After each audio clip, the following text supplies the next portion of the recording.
నమస్తే. ఇన్నాళ్ళు నన్ను సపోర్ట్ చేస్తూ, ఎంకరేజ్ చేస్తూ మీ ప్రేమని నాకు అందిస్తున్న ప్రతి ఒక్కరికి కృతజ్ఞతలు.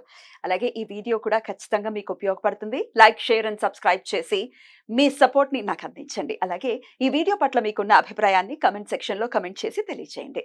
ఇప్పుడు వీడియోని చూద్దాం.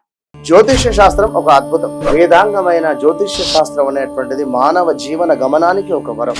జ్యోతిష్య శాస్త్రం నీ జీవితంలో వెలుగునింపే ఒక భాష. ఆ భాష నీకు అర్థమైతే ప్రకృతి నీతో మాట్లాడుతుంది. అస్ట్రాలజీ నేర్చుకోవాలి అనుకునే వారికి అద్భుత అవకాశం. మురళీధర శర్మ గారి అస్ట్రాలజీ క్లాసెస్ అతి త్వరలో మొదలు కాబోతున్నాయి. 100% జాబ్ గ్యారంటీ. వివరాల కొరకు సంప్రదించండి. నమస్తే, వెల్కమ్ టు అవర్ ఛానల్. నేను పద్మిని. ప్రస్తుతంతో పాటు ప్రముఖ ఆధ్యాత్మికవేత్త, ఆస్ట్రోన్యూమరాలజిస్ట్, వేదిక్ వాస్తు స్పెషలిస్ట్, శ్రీ విద్య మరియు హనుమత్ ఉపాసకులు బ్రహ్మశ్రీ డాక్టర్ సిస్లా జయశంకర్ గారు మనతో పాటు ఉన్నారు. మాట్లాడతారు. సార్ నమస్తే సార్.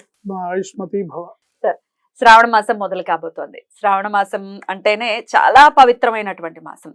లక్ష్మీదేవికి ఎంత ప్రీతికరమైనటువంటి మాసమో శివుడికి కూడా అంతే ప్రీతికరమైనటువంటి మాసం. శివుడికి ప్రత్యేకంగా చాలా అద్భుతంగా స్వామికి సేవలు అవి అందిస్తూ ఉంటారు. కార్తీక మాసంతో సమానంగా ఉంటుంది. అసలు మాసం పేరు చెప్తేనే ఒక పండుగ వాతావరణం ఉంటుంది. ఖచ్చితంగా.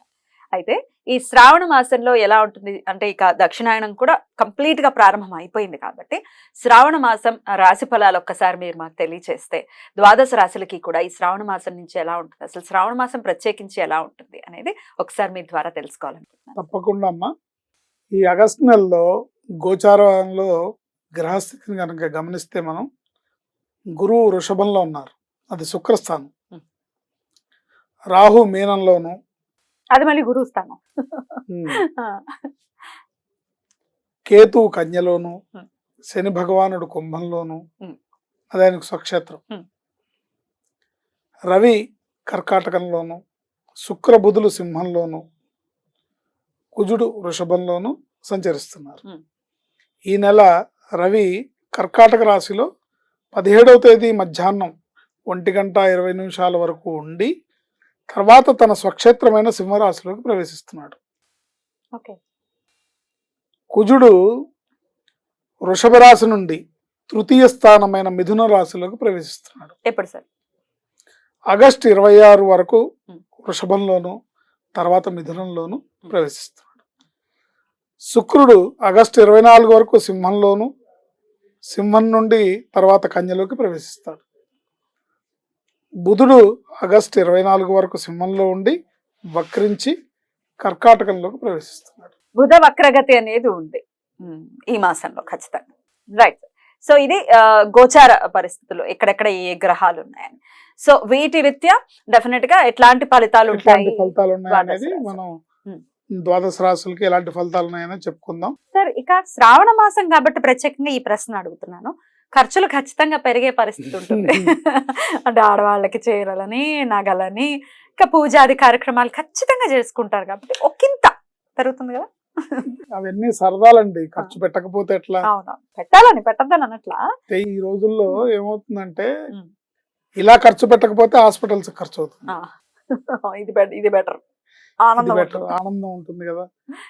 ఆడపిల్లలు కాళ్ళకి పసుపులు పారాణులు రాసుకొని, కొత్త లంగా జాకెట్లు వేసుకొని, కొత్త బట్టలు కట్టుకొని, పట్టు బట్టలు కట్టుకొని, శ్రావణ మాసపు శోభే వేరు, చాలా అందంగా ఉంటుంది.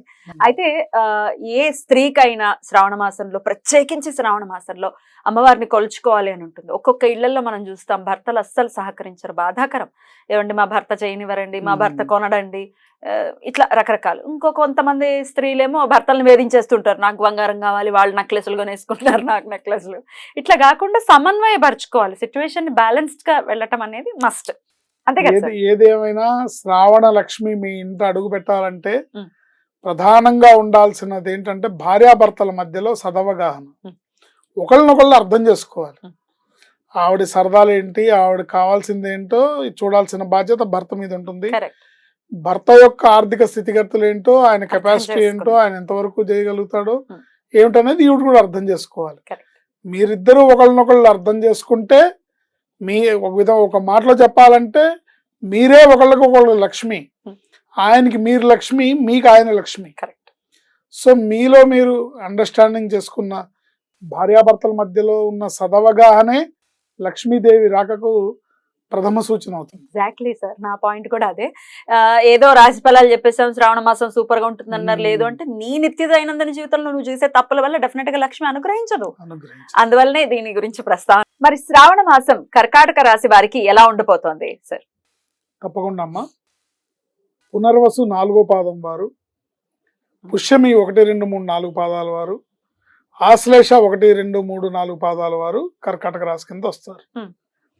ఈ కర్కాటక రాశి వారికి ఈ నెలలో స్వక్షేత్రంలో రవి, లాభంలో గురుకుజులు, ద్వితీయంలో శుక్రబుధులు, తృతీయంలో కేతువు, అష్టమంలో శని, నవమంలో రాహువు ఉండటం వలన అనుకూలంగా కనిపిస్తుంది, కానీ ప్రతికూలత కూడా ఎక్కువగానే ఉంది. అయ్యో అయ్యో, మంచి మంచి ప్లేసెస్ లో ఉన్నారు, మంచి మంచి గ్రహాలు అనుకున్నా. అనుకూలంగానే కనిపిస్తూ ఉంటుంది కనిపించడానికి, కానీ ప్రతికూలత కూడా సమంగానే ఉంది. ఈ మాసం వీరికి ఆర్థికంగా బాగుంటుంది, ఆరోగ్యపరంగా బాగుంటుంది, ఆవేశాన్ని తొందరపాటుతనాన్ని తగ్గించుకోవాలి, మానసికంగా ప్రశాంతంగా ఉండటానికి ప్రయత్నం చేయాలి. ఆదాయం బాగున్నా ఖర్చులు కూడా అధికంగా ఉంటాయి. శుభకార్యాలు, తీర్థయాత్రలు, ప్రయాణాలు చేసే అవకాశం ఉంది, కానీ తిథివార నక్షత్రాలు శకునాలు పాటించి మంచి చెడు చూసుకొని ప్రయాణాన్ని సాగించడం ద్వారా రాబోయే ఇబ్బందుల నుండి బయటపడవచ్చు. మంచి సమయం చూసుకోవాల్సిందే. అంటే అంటే పెద్ద పెద్ద పనులు, ఇంపార్టెంట్ పనుల విషయంలోనా సార్, నిత్య దైనందిన జీవితంలో కూడానా? అది ఇప్పుడు వాళ్ళ వాళ్ళ ఆసక్తిని బట్టి ఉంటుంది, కానీ ముఖ్యమైన కార్యాల్లో మంచి టైం తప్పకుండా. ఇప్పుడు ప్రయాణం, మీరు తిరుపతి బయలుదేరుతున్నారు, లేకపోతే షిరిడి బయలుదేరుతున్నారు, లేకపోతే కాశీ బయలుదేరుతున్నారు, అయోధ్య బయలుదేరుతున్నారు, చూసుకోవాలి, మంచి టైం చూసుకొని బయలుదేరాలి. లేకపోతే ఊరు కాని ఊర్లో, దేశం కాని దేశంలో, దారిలో, అడవుల్లో వాటిల్లో మన వెహికల్స్ లో ఇబ్బంది పడవచ్చు, లేదా ఇబ్బంది ఎలా అయినా రావచ్చు. సో ఆ ఇబ్బంది నుంచి మనం బయటపడాలంటే మంచి చెడు తెలుసుకోవాలి, మంచి చెడు చూసుకోవాలి, శకునం చూసుకోవాలి, తిథివార నక్షత్రాలు చూసుకోవాలి, మనకు అనుకూలమా కాదా అని. సో ఆ ప్రకారం జనరల్ గా నేనైతే ప్రతిరోజు దైనందిన, అంటే మనం చూసుకున్నట్టు అందరూ చూసుకోవాలి లేదు కదా, మన ఆసక్తి మనది, నా నమ్మకం నాది. ఇంట్లోంచి బయటకు బయలుదేరితే నేను టైం చూసుకుని బయలుదేరుతాను, ఆ టైం ప్రకారమే బయలుదేరుతాం. భార్గవహోర పంచాంగం అని ఉంటుంది. భార్గవహోర పంచాంగం ఇది ప్రతి 24 నిమిషాలకు ఒక ముహూర్తం ఉంటుంది అనమాట. అంటే ఇప్పుడు 12:46 నుంచి 1:12 వరకు, అట్లా 12:48 నుంచి 1:12 వరకు లాభం, 1:12 నుంచి 1:48 వరకు కష్టం, ఇట్లా ఉంటుంది అనమాట. ఆ చార్ట్ చూసుకొని బయలుదేరుతాం. ఇది మన ఆసక్తి, అది నాకు అది నమ్మకం.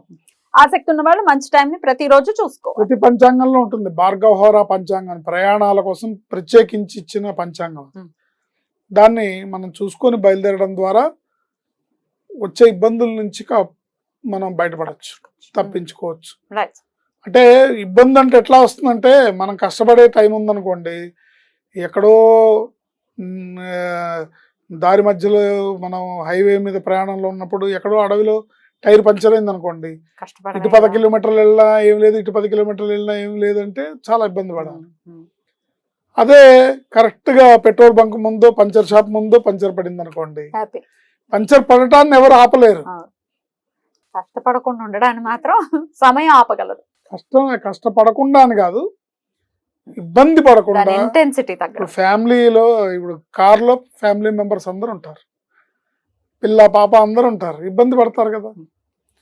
శకునం చూసుకొని బయలుదేరాలి. అది ఈ నెలలో కర్కాటక రాశి వారికి ప్రత్యేకించి చెప్పదగిన సూచన. కుటుంబ సభ్యులతో, బంధువులతో మాట పట్టింపులు, వాదులాటలు, మనస్పర్ధలు వచ్చే అవకాశం ఉంది. కోపాన్ని, ఆవేశాన్ని నియంత్రించాలి.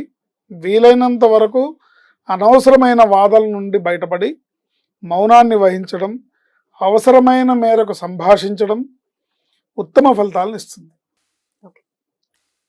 హనుమాన్ చాలీసా పారాయణ, శనివారం నాడు నవగ్రహ ప్రదక్షిణలు, ఆంజనేయ స్వామి దర్శనం, పూజ, ప్రార్థన, ప్రదక్షిణ ఇవన్నీ కూడా వీళ్ళకి మేలు చేస్తాయి ఈ నెలలో. ఇప్పుడు చేస్తాయి, ఈ నెలలో ప్రత్యేకంగా గుర్తుపెట్టుకొని మీకు అలవాట్లు అయిపోయినా చేయండి. బెల్లం, నల్ల నువ్వులు దానం కానీ, గోమాతకి దానాగా కానీ సమర్పిస్తే అన్నింటా అనుకూలమైన ఫలితాలు సంప్రాప్తిస్తాయి. అద్భుతంగా వివరించారు సార్. సో ఈ శ్రావణ మాసం కర్కాటక రాశి వారికి అన్ని విధాల కలిసి రావాలని మనస్ఫూర్తిగా కోరుకుంటూ ఇక నెక్స్ట్ ఎపిసోడ్ లో సింహరాశి గురించి మాట్లాడుకుందాం. Thank you sir. నమస్తే. ఆయుష్మతి భవ.